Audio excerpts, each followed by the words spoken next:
Yeah, no, I just want to make it sure I understand and we understand the process a bit more.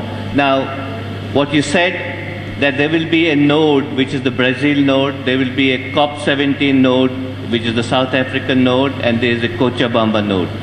These are the three nodes who have a certain responsibility of carrying this process forward. But that process forward is not only organizing the events at these three places. What is important is the process also requires for these three nodes to put together not only what we oppose, but also what we propose. Because what we oppose is quite clear, but we also have to go to political negotiations and demands of what we propose. And that has to be a very important part of this platform.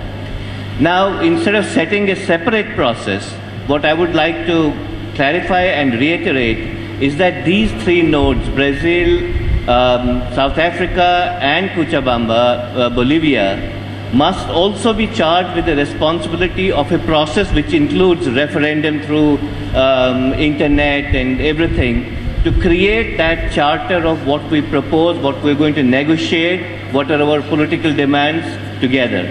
Because that has to emerge. If that doesn't emerge, then there will be people thinking of different things, and that will not be leading to a platform.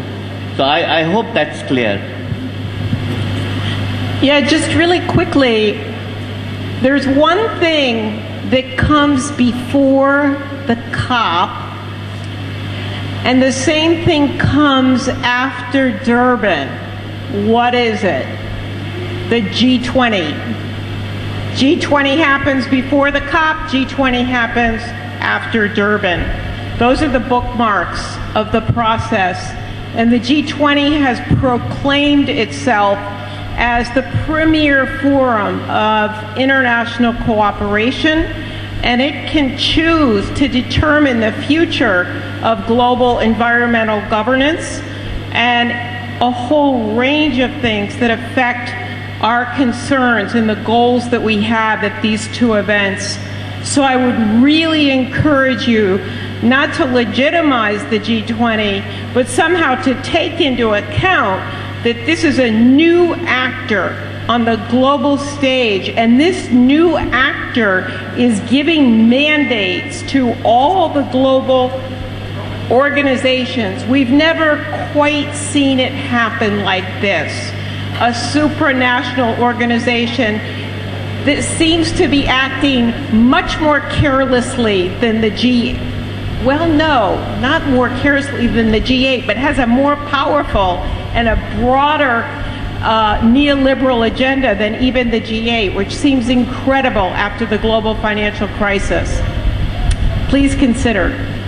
Well, I would like to add what Nancy said, that we have to start to think in terms of roadmap in G20, Cochabamba, COP17, World Social Forum in Porto Alegre, the thematic forum, it's a moment, and Rio plus 20. We have all these 5 different moments where we should be mobilized and paying attention in. I think this, well, there is a proposal here to unify everything. I'm sorry to take the floor again, but it was suggested, I was asked for a proposal. I think if we talk about, we want to unify our movements, and it's a complex issue, and we want to keep everybody on board to be able to make a very strong mobilization and to come with as much common agenda as possible on the criticism, which seems to be easier, and on the positive agenda. So what should we do? We should start to work from now. We should strengthen our spaces. We should use all the space we have to do this dialogue like Pat proposed. And we should make sure that there is a process, that we end up in Durban, and that we can come together again in a broad assembly, and that we can define our common strong points. We cannot let that to a number of nuts who would write for us this platform. How should this take place? And I think if we don't do it like that, we end up with the point that we may be separate again like we were in Mexico, for example. But we had a lot of problems in the process there. Yes? Let's make sure about that. So we want to try to avoid that. And then we need proper process. We need also, in Brazil, in South Africa, open spaces where all the key actors are involved and can decide together about how to use the resources, how to mobilize, and how to build a strategy. That cannot be organized by a structure built from a few nuts as they exist now. It needs process, open process, yes? And the same way we should also come to Rio Plus 20. The popular consultation, it was already decided in Cochabamba, there is already a proposal. So let's take that one and build with this proposal of a referendum and a popular consultation towards Rio Plus 20. Let's not invent a new platform and a new referendum. Let's build on what we have. I think that's very important. And let's not build too much structure. Well, I think that Nick he did a very good point. I think when we talk about to have a platform, in fact, is to use what we have already in order to build up a common sense, a feeling of being part of the same field, not each one with your own singularity. But I think that we can put together this plurality and try to move on. Well, this is one point. The second one is about the coordination.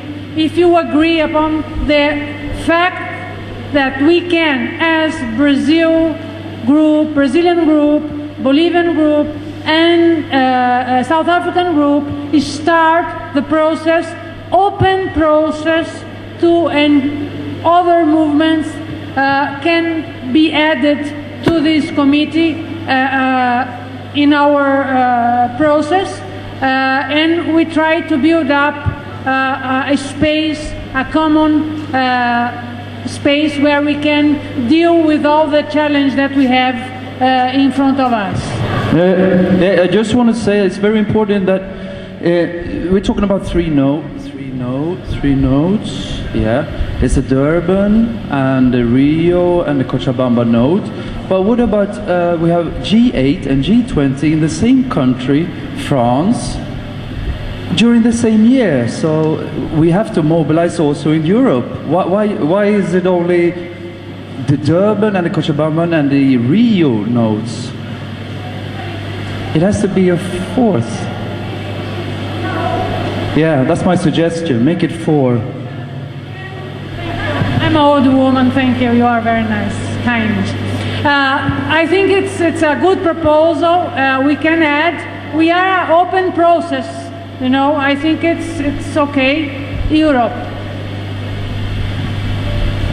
I'm not really sure about the different points you put forth as these suggestions, 5 or so, which relates to the process and timeline quite a bit, which is very essential, of course. But I just wanted to echo what was said from the podium by several speakers in the critical importance of very clearly being clear on us here at the Social Forum seeing Cancun as a betrayal and a failure, and being very clear that that message passes out and across. Whether it comes from this forum, I think it's very important not to forget. It wasn't on your summary of points.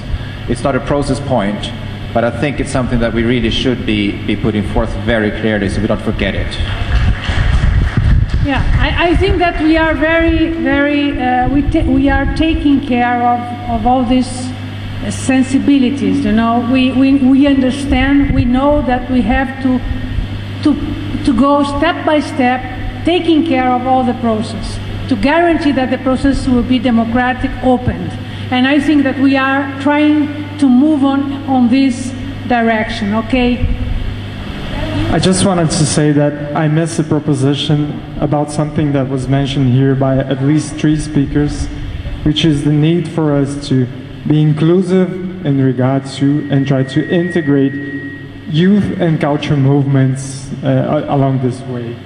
I think this could have a strong impact on, a practical impact on the level of our mobilization, both for Rio and Durban as well, I think. And maybe even Cochabamba. So.